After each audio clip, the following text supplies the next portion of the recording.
오늘 본문 말씀 요한복음 18장 12절에서 14절 말씀에 특별히 12절 말씀에 보면은 거기에 이에 군대와 천부장이라는 말이 나옵니다. 이 군대와 천부장이라는 말은 이 로마 군대를 얘기하고 있습니다. 로마 군대와 천부장은 대장을 얘기하고 1000명을 거느리는 대장을 얘기하고 있고, 그 다음에 유대인의 아래 사람들이라는 것은 이 사람들은 코트에 산헤드린에 있는 코트에 있는 유대인들의 군병들입니다. 그러니까 이 두 종류의 군인들이 예수를 잡았다 하는데, 잡았다는 말은 그리스 원어를 보면은 합동 체포 작전이라 해서 순 엘레본이라고 해서 합동 체포라 해서 잡아서 결박하여 먼저 아나스에게 끌고 가니, 안나스는 그의 대제사장인 가야바의 장인이라. 이 유대인들의 지금 최고의 예수님 당시의 권위자는 실세는 가야바라는 사람입니다. 그래서 가야바가 실세지만 자기 장인한테 먼저 지혜를 얻기 위해서 끌고 가서 예수님을 안나스의 집에서 일단 초문을 신문을 받고, 그 다음에 가야바의 명령으로 이제 산헤드린 그 특별한 심판을 받게끔 그렇게 되어 있습니다. 그리고 산헤드린 심판에서 예수님은 사형 선고를 받게 됩니다. 그 다음에 14절에 보는 가야바는, 이제 가야바가 누군지 얘기하고 있죠. 유대인들에게 한 사람이 백성을 위하여 죽는 것이 유익하다고 권고하던 자들아. 이 말은 가야바의 권세가, 그가 모든 것을 쥐고 흔드는, 또한 예수님을 죽이는데 앞장서서 죽인 사람은 사실은 가야바입니다. 빌라도가 아닙니다. 빌라도는 그저 로마 군인으로서 사형에 처한 그런 인물이지만은, 사실은 예수님을 죽인 사람은 가야바라는 이 유대인의 실세입니다. 예수님은 조금 전에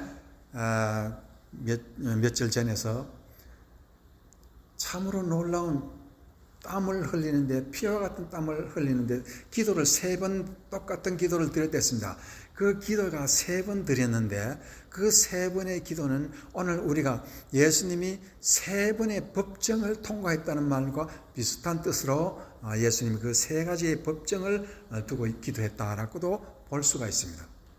첫 번째 법정이라는 것은 하늘 법정이지요. 하나님의 의가 우리 이 세상을 주관하도록 하는 하나님의 법정이 있었고, 두 번째 법정은 바로 가야바의 법정입니다. 순회들은 라는 그 법정이고, 이 가야바의 법정에서는 가야바가 어떤 사람이냐 하면은, 사실은 가야바는 빌라도의 선비인 발레리우스 그라티우스라는 사람이, 로마 군인이, 총독이, 로마 사람이 임명한 사람입니다. 그렇기 때문에 그 사람은, 이 가야바는 유대인 중에서도 종교인이 아닙니다. 사두개인이라고 얘기합니다. 그는 레위기에 있는 그런 레위인도 아닙니다. 바리새인도 아닙니다. 정치인입니다. 사두개인 정치인입니다. 그래서 이 가야바 법정에서 법정을 주도한 사람은 사실은 가야바의 자기의 실정을 그대로 유지하기 위해서 그렇게 재판을 한 것이지요. 실권을 유지하기 위한 법정이고, 로마 법정, 트라이뷴이라고 하는 로마 군사 법정이라는 것은 바로 예수님을 사형시키는 그런 법정이었습니다.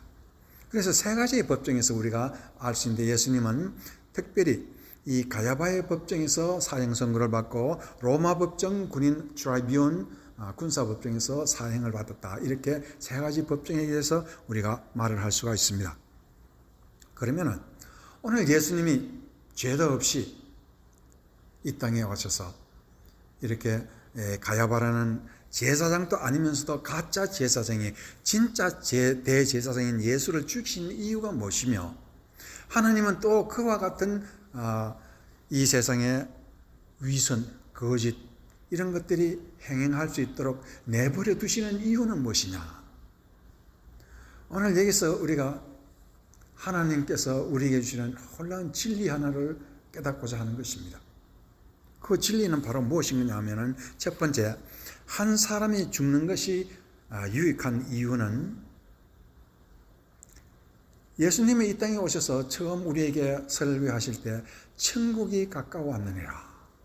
그러면 우리가 얘기하는 천국이라는 어떤 것을 우리에게 암시로 주고 있습니까? 예수님은 그 메시아가 오면 이 세상의 죄도 다 물러가고 슬픔도 악도 모든 것이 어두움의 세상은 다 물러가고 그 천국이 오면은 우리는 죽지도 않고 영원히 사는 그런 이상향을 우리가 꿈꾸고 우리는 그렇게 믿었습니다. 그러나 예수님이 이 땅에 오셔서 그와 같은 일이 있었습니까? 예수님이 돌아가시고 이 세상이 변화했습니까? 죄는 그대로 있고 악은 그대로 행행하고 이 세상의 질병은 그대로 있는데 예수님이 돌아가시고 승천하시고 난 다음에서 우리가 이 세상에 변화 있는 게 무엇입니까?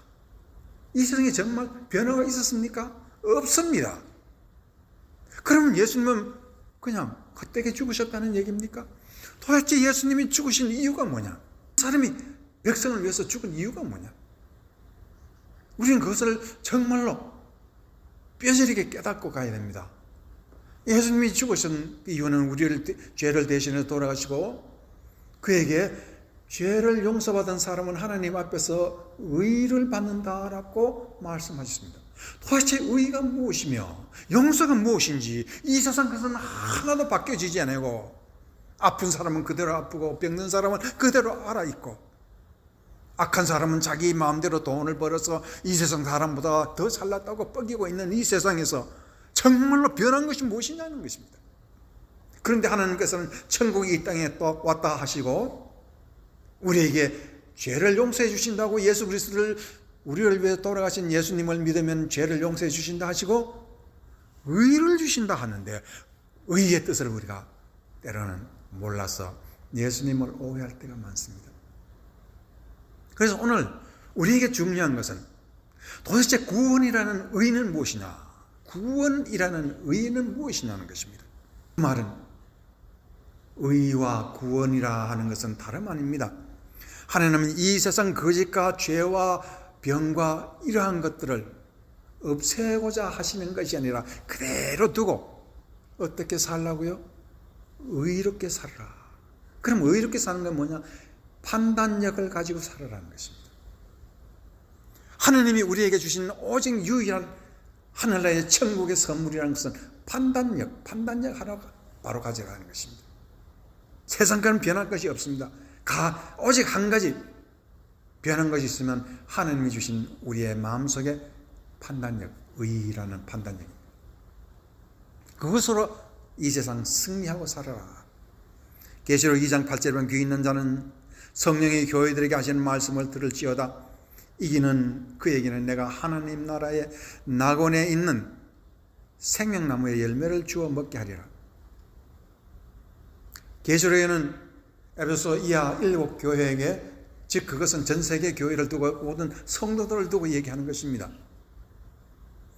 예수님이 요한 사도를 통해서 우리에게 말하는 교회의 가장 중심되는 것은 승리하는 자에는 생명의 나무 그 열매를 준다고 그랬습니다. 이기는 자라고 했습니다. 무엇으로 이 세상을 이기겠습니까? 이 험악한 세상을 어떻게 이기겠습니까? 예수님은 오직 이 세상 험한 세상을 이기는 길은 바른 판단력으로 이기라는 것입니다. 그거 하나밖에 없어요. 그것이 구원입니다. 그것이 하나님께서 우리에게 주신 능력이요 답니다. 그러니까 이 세상은 예수님께서 수고하고 무거운 짐진 자들 다 내게로 오라 그랬어요. 내가 너희를 편히 쉬게 하리라. 어떻게 편히 쉬게 하겠습니까? 오직 판단력 하나 주시는 그 판단력으로 이 세상 모든 문제를 해결하고 이 땅에서 바로 살고 승리하라고 그랬어요. 그거 쉽습니까? 예수님은 그랬습니다. 내가 길이요 진리요 생명이니 나로 말미암지 않고는 아버지께로 갈 자가 없느니라고 했어요. 도대체 의라는 것이 뭐고 판단력이라는 것이 뭡니까? 그 판단력이라는 것은 오직 예수 그에게만 와서 예수님만 믿을 때 그것이 옳은 판단력이요. 그가 예수님이 바로 길이라. 예수님이 바로 진리라. 예수님 외에는 생명이 없다는 그 하나의 판단력을 가지고 이 세상에 가는데 마지막 목표점은 무엇이냐? 아버지께 가는 것이라고 그랬습니다. 판단력에 중요한 것은 목적이 분명하다는 것입니다. 그 목적을 위해서 우리가 이 땅에서 몸이 상하고 마음이 상하고 이 세상 모든 것이 우리를 배신하고 우리의 가슴 속에 불타는 아픔이 있을지라도 목적 하나 분명히 두고 가면은 예수님이 우리를 인도해 주신다, 그런 뜻입니다. 그것이 판단력입니다. 예수 하나 믿고 이 세상에 사는 것, 그것이 판단력입니다. 그것이 구원입니다. 그래서 마태복음 6장 33절에서는요, 그런즉 너희는 먼저 그의 나라와 그의 의를 구하라. 그리하면 이 모든 것을 너희에게 주시리라. 예수님께서 이 말씀에서 우리에게 말하는 것은, 그의 나라는 것은 하나나라의 법정이 결정한 대로 살아라는 것입니다. 하나나라의 법. 그 법이 의의 법입니다. 바른 판단력으로 살아라. 그리하면 우리에게 무엇을 주신다고 했습니까? 다른 것 아닙니다. 의를 구하라 그랬습니다. 판단력을 구하라 했습니다. 이 판단력을 구하지 아니하고서는 이 세상에 살 일, 승리할 어떠한 답도 없고 길도 없다는, 그것이 예수님이 말하는 오늘 구원의 세상입니다. 예수를 믿는다는 것은 솔직히 까놓고 얘기하면 그 하나밖에 뿐이라는 것입니다. 그러니까 예수 믿다가 재미없네. 그러나 그 판단력을 가진 사람은 이 세상이 이렇구나. 이 세상이 이렇게 아름답구나. 이게 천국이구나. 이 세상에는 이와 같이 믿는 자 속에서도 판단력을 가진 자와 판단력을 가지 않는 사람은 천국을 분명히 보지 못하고 이 차이가 있습니다. 그래서 로마서 1장 17절에 다음과 같은 말씀이 있습니다. 복음에는 하나님의 의가 나타나서 믿음에 이르게 하나니 기록된 바 오직 의인은 믿음으로 말미암아 살리라 했습니다. 복음, 성경 말씀, 거기에는 우리가 얘기하는 보화가 섞여 있는 것도 아니고 엄청난 지혜 덩어리가 섞여 있는 것도 아니고, 그 복음 속에는 한 가지가 딱 들어있다고 그랬습니다. 복음에는 하나님의 의, 하나님의 바른 판단력이 성경 속에 있더라. 판단력입니다. 판단력. 하나님의 의가 나타나서 믿음에서 믿음에 이르게 하나니. 판단력이라는 것은 바로 예수 믿어서 예수님께 찾아가는 것, 예수님에게 기도하는 것, 예수님에 매달리는 것, 예수님만이 나의 생명이라는 것을 아는 사람, 그것이 판단력 있는 사람이고, 그 사람이 바로 하나님의 의를, 하나님의 복음을 깨달은 사람이라는 것입니다.